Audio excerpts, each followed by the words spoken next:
A local politician is getting involved after nearly 500 inmates at the Dominguez State Jail on the city's southwest side tested positive for coronavirus.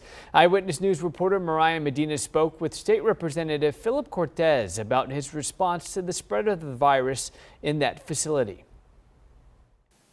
The percentage of the population that has it right now in Dominguez is unacceptable. State Representative Philip Cortez says he found out about the coronavirus outbreak at the Dominguez State Jail. Families of inmates left in the dark as the coronavirus spreads to a local prison. From a KENS 5 News report. As of today, nearly 500 inmates at the prison have contracted the virus, and earlier this week, one inmate died after testing positive.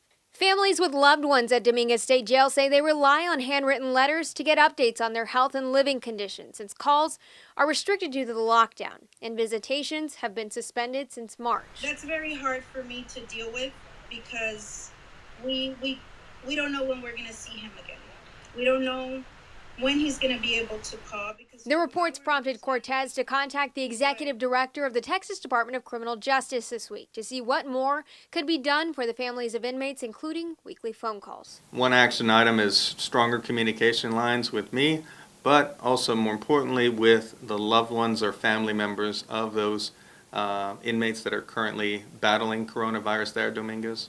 That's the most important thing. He says the executive director has agreed to provide weekly briefings about the coronavirus situation at the prison, and while he says TDCJ is taking the virus seriously, he is encouraging families with concerns about their loved ones to contact his office. There is a rules of law in place to punish those that have committed crimes.